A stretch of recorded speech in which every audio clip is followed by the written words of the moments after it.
On connaît tous ce Light is Right de Colin Chapman, le concepteur de Lotus, mais aujourd'hui notre Lotus c'est ça. 620 kg de batterie, 2,5 tonnes sur la balance. Alors c'est quoi une Lotus électrique et surtout est-ce que cette Hyper GT, elle peut devenir la star de son segment devant la modèle Tesla S et la Porsche Taycan? C'est ce qu'on va essayer de découvrir dans cet essai longue durée pour la revue.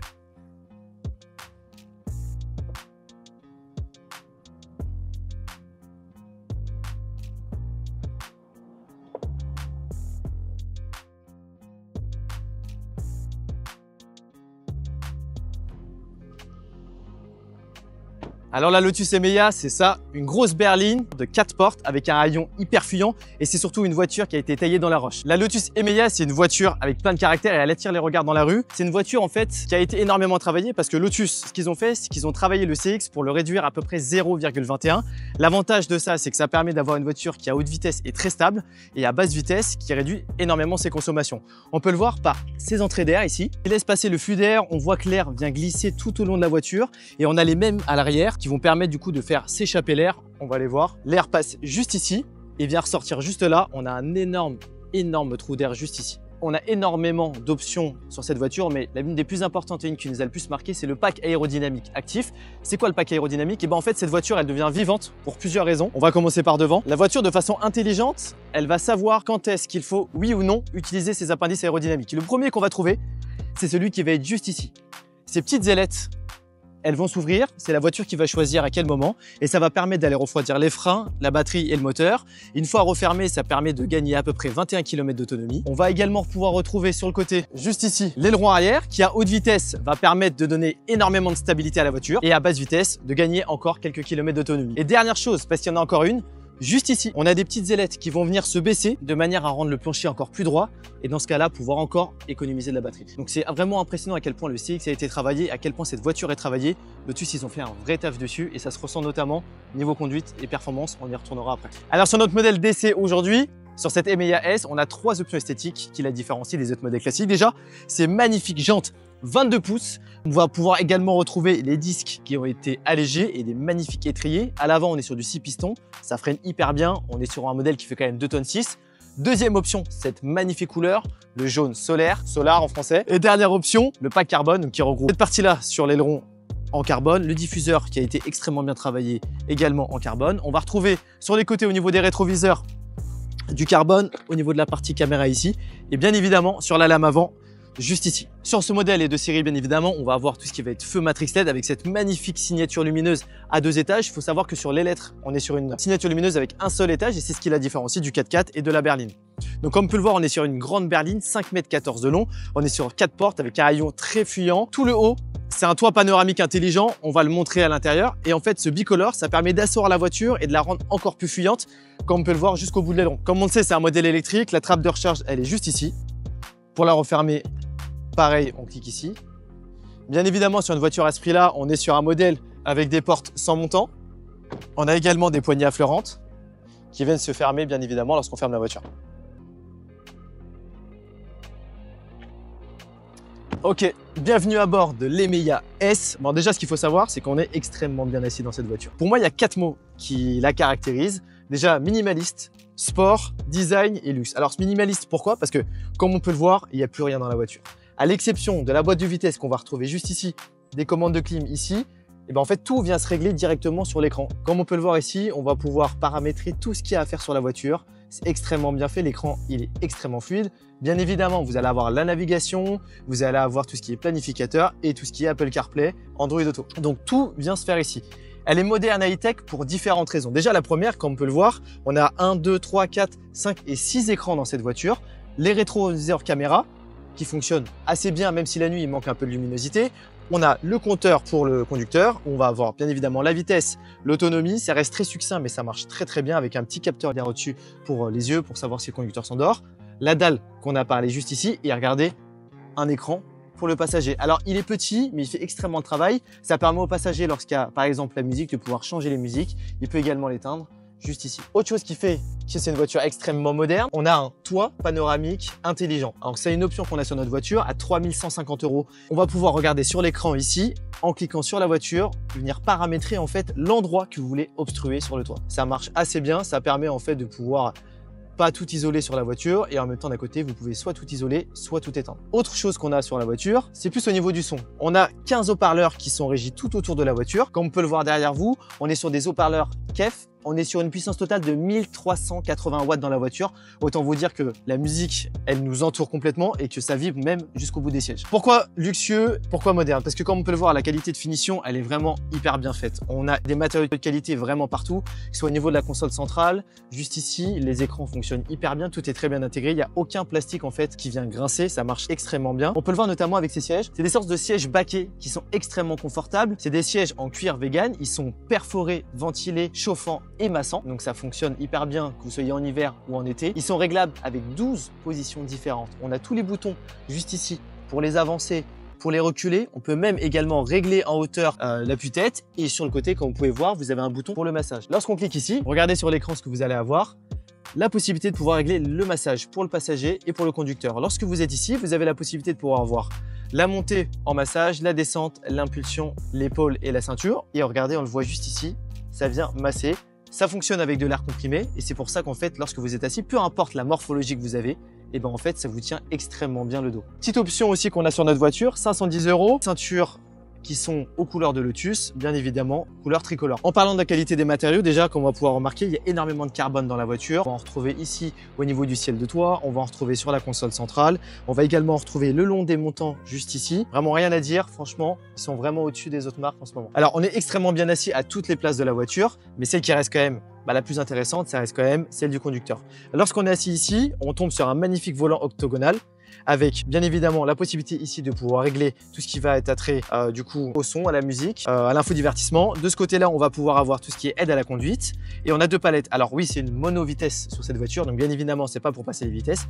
À gauche, vous allez pouvoir choisir les différents modes de régénération de la batterie sur 4 niveaux et à droite, les différents modes juste ici avec le mode sport, le mode tour et le mode range qui correspond au mode efficiency. On peut régler à chaque fois la garde au sol pour qu'elle soit le plus bas ou le plus haut possible. On a ici un énorme chargeur à induction qui va pouvoir correspondre à tout type de téléphone. J'ai un iPhone 16 Pro Max avec une énorme coque, j'ai pas besoin de l'enlever. Dès que je le pose, ça charge extrêmement bien la batterie.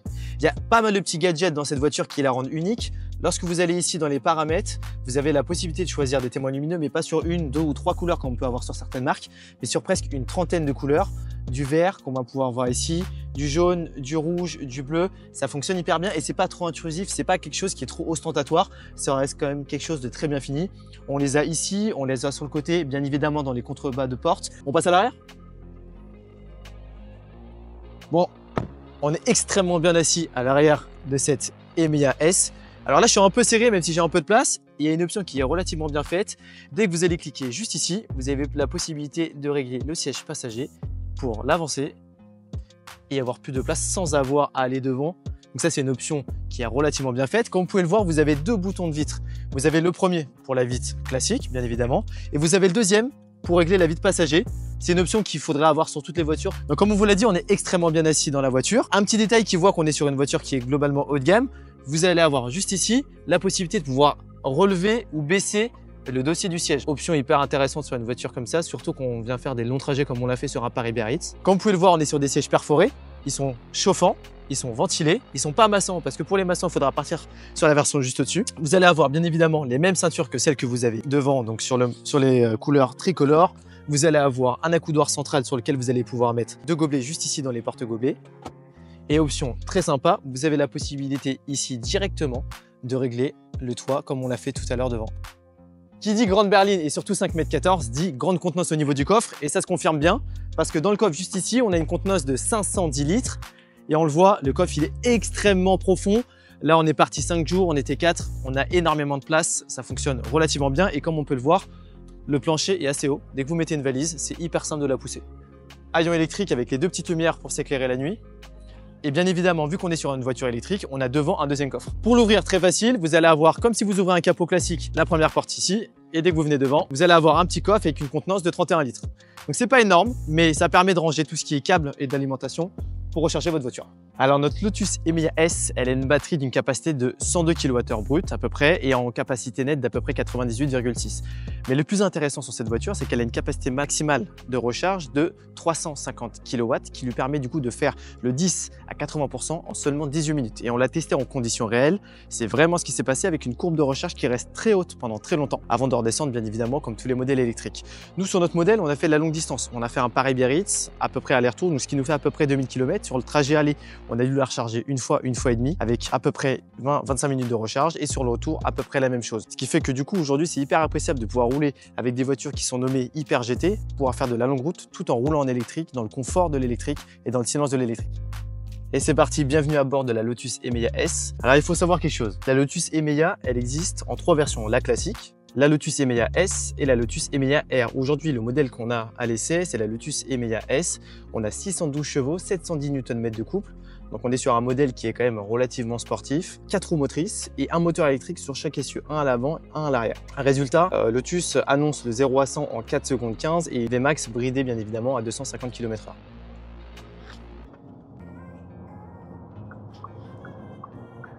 Ok, super impressionnant.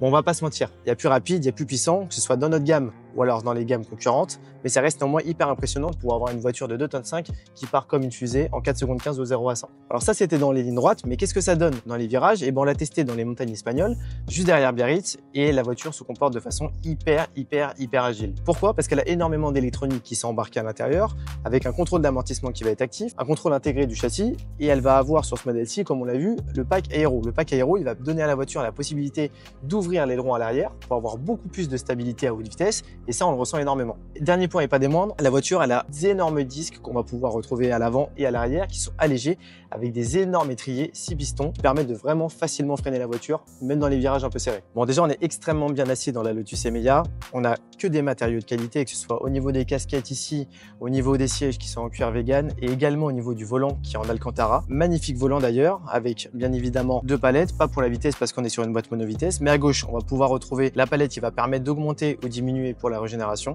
Ça fonctionne assez bien même si la régénération maximale reste assez faible. Et à droite, on va avoir du coup la palette qui va permettre de changer les différents modes de vitesse. Pour passer du mode individuel, vous allez paramétrer Sport, Tour et Range qui va donner donc du coup l'autonomie maximale. On est sur un cuir au centre avec le logo Lotus au centre, c'est magnifique. Il y a énormément d'électronique dans la voiture déjà. Au niveau du compteur, on est sur une sorte de ruban sur lequel on va retrouver toutes les informations propres à la conduite, vitesse, batterie, autonomie. C'est assez simple, assez succinct. En fait, finalement, c'est un peu ce qu'on a besoin sur une voiture. Donc, pas de superflu, ça fonctionne très bien. Juste au-dessus, le conducteur, donc, il va pouvoir avoir un énorme head-up display qui va lui permettre de voir du coup la vitesse, contrôler son GPS également, avoir tout ce qui va être indication de panneau. Très bien, même la nuit, aucun problème, très bonne luminosité. Petit défaut sur la voiture, les caméras qu'on va avoir au niveau des rétroviseurs, faut un temps pour s'adapter, ils sont relativement bas. Quand on prend la voiture en main, on a tendance en permanence à vouloir regarder à l'extérieur, alors qu'il faut toujours regarder en bas. Je pense que c'est une habitude. Même si la qualité est pas optimale, même de nuit, on voit quand même extrêmement bien dans les rétroviseurs. Comme on l'a vu, la voiture, en fait, elle est très minimaliste. Il y a presque plus de boutons autour de nous, à part quelques boutons sur le volant. Tout va pratiquement se contrôler sur l'écran. Alors, c'est une bonne chose dans un premier temps,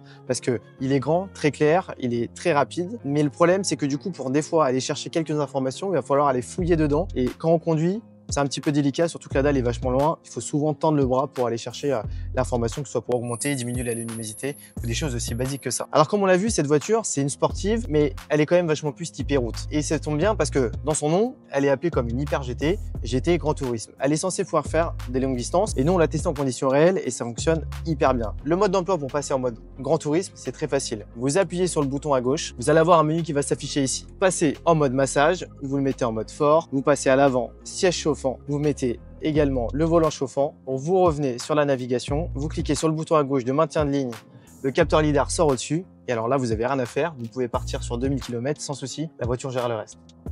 Alors les points forts de la Lotus Emeya S, il y en a trois qui nous ont sauté aux yeux directement. Déjà, c'est la qualité de finition des matériaux. Elle est extrêmement bien finie, il n'y a aucun plastique qui grince, que ce soit devant, que ce soit derrière, tout est extrêmement bien fini et tout est à sa place. Deuxième point hyper intéressant, c'est une voiture qui est extrêmement confortable, que ce soit pour ses passagers, mais aussi au niveau de la route, notamment grâce à ses aides à la conduite, à son aérodynamisme. Elle est extrêmement silencieuse. Ça, c'est notamment dû grâce au double vitrage qui lui permet du coup de réduire énormément le bruit dans l'habitacle et même si on roule pendant des heures, il n'y a aucun problème, c'est au-dessus des marques concurrentes sans hésitation. Le troisième point, point, c'est sa capacité de recharge 350 kWh qui permet de faire le 10 à 80% en seulement 18 minutes. Sur un Paris trajet Biarritz comme on a effectué, c'est un point vraiment fort. Chapeau à Lotus. Alors côté point négatif pour cet Emeya, on en a relevé quelques-uns. Déjà, l'ergonomie de l'écran, il est très grand, il est très complet, mais lorsqu'on conduit, c'est difficile de pouvoir aller chercher les informations qu'on veut. Faut fouiller dans l'écran. Bien que ce soit très beau et très réactif, c'est assez compliqué. Donc ergonomie, un point pour les autres marques. Deuxième point négatif qu'on a vu sur cette voiture, déjà la fonction One Pedal qui n'existe pas encore. On est obligé donc du coup de choisir la régénération sur la palette de gauche et ça reste globalement néanmoins très faible, même avec la régénération au maximum. Et dernier point qui nous a déçu sur cette voiture, c'est la lecture des panneaux. Lorsqu'on a fait un Paris-Biarritz, énormément de fois la voiture est venue à freiner toute seule avec le panneau. Peut-être dû à une mauvaise lecture des panneaux, mais des fois on roulait à 110, elle voyait un panneau 70, elle venait à freiner directement. Pour pallier à ça, ce qu'on faisait, c'est qu'on enlevait en fait la lecture des panneaux et on restait sur le limiteur classique. Petit point négatif pour l'expérience, néanmoins c'est un très bon modèle. Alors Grand Tourisme et électrique, bon, c'était moyennement faisable. Aujourd'hui, grâce à cette Lotus, j'ai vraiment l'impression qu'on peut vraiment faire énormément de kilomètres dans un confort inégalé. Un confort qu'on retrouve dans très peu de modèles aujourd'hui dans les marques concurrentes. Avoir un modèle aussi bien fini, avec autant d'options qui donne une capacité entre guillemets d'autonomie entre 400 et 500 km, c'est vraiment un super bon point. Nous, notre trajet, il a été de 2000 km. À aucun moment, on a été embêté par le fait que le véhicule soit électrique. Et en plus de ça, il est extrêmement bien équipé, ce qui le rend vraiment agréable pour voyager, que ce soit au niveau des conforts de passagers, dans ces magnifiques sièges qui sont massants, chauffants, ventilés et réglables sur 12 points. Sur la qualité audio, parce que ce modèle-ci, il ne faut pas oublier qu'il a un son de 1380 watts. C'est vraiment un salon roulant, une des meilleures expériences que j'ai pu avoir en termes de grand tourisme.